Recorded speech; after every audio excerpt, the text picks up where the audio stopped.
Bonjour. Alors, vous allez réaliser dans votre travail des cartes, soit des cartes d'études qui servent au travail en cours pour mieux comprendre la répartition spatiale d'un phénomène ou nourrir une réflexion sur des enjeux territoriaux, soit des cartes destinées à être publiées qui devront présenter tous les paramètres conventionnels d'une carte, le titre, l'orientation, la légende, l'échelle, la source, ainsi qu'un habillage et une symbologie adaptés aux données affichées et lisibles pour le public visé. Dans les deux cas, votre travail consistera à récupérer une donnée quelque part. Dans le cadre de ce module, vous n'aurez pas le temps probablement de créer votre propre donnée, sur le web ou auprès d'un organisme tiers. Nous ne verrons que les données vectorielles qui couvrent la plus grande partie des jeux de données disponibles.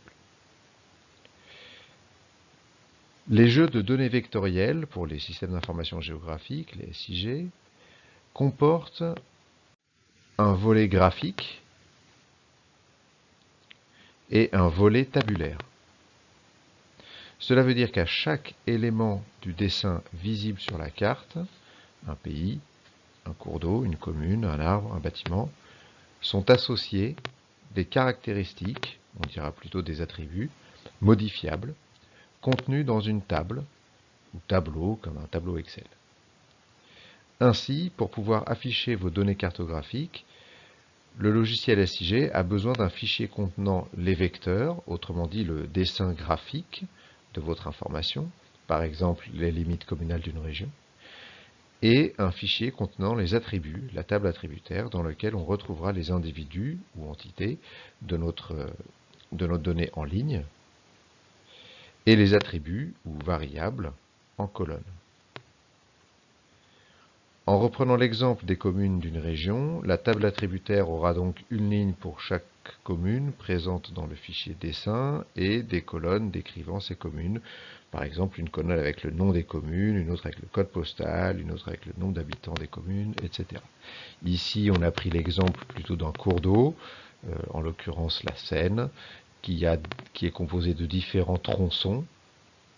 Et chacun de ces tronçons va avoir un identifiant, et puis une longueur particulière, et par exemple, on pourrait avoir l'information du débit à l'entrée de ce tronçon.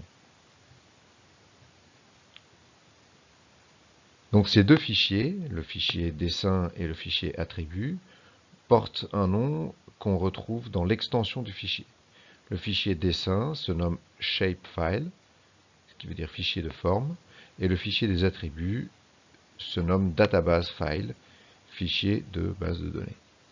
Les extensions respectives associées à ces fichiers seront le .shp et le .dbf. SHP pour shapefile et dbf pour databasefile. Par exemple, les fichiers permettant d'afficher des informations sur des communes s'appelleront commune.shp et commune.dbf. Alors, il est nécessaire de parler à ce point du troisième fichier essentiel et nécessaire à l'affichage des données. D'autres fichiers peuvent exister, mais seuls ces trois premiers présentés ici sont les prérequis minimums à l'affichage des données. Le troisième fichier est ce qu'on appelle le fichier de projection, dont l'extension est le .prj pour projection. Ce fichier permet de positionner les données au bon endroit sur le globe terrestre. Par exemple, si vous utilisez un jeu de données sur les communes de la région Île-de-France et un autre jeu de données sur les communes de la région Nouvelle-Aquitaine, ces données s'afficheront automatiquement à leur bon emplacement. Vous pourrez le vérifier en y superposant un fond de carte de la France métropolitaine. Alors qu'avec un logiciel de dessin classique, ces deux jeux de données viendraient se superposer aléatoirement. Autre intérêt corollaire, deux jeux de données différents mais couvrant un même territoire viendront se superposer parfaitement l'un à l'autre. Ceci permet, dans un niveau de maîtrise plus avancé des SIG, de travailler sur des calculs de distance entre des objets ou bien sur des requêtes de superposition de jeux de données.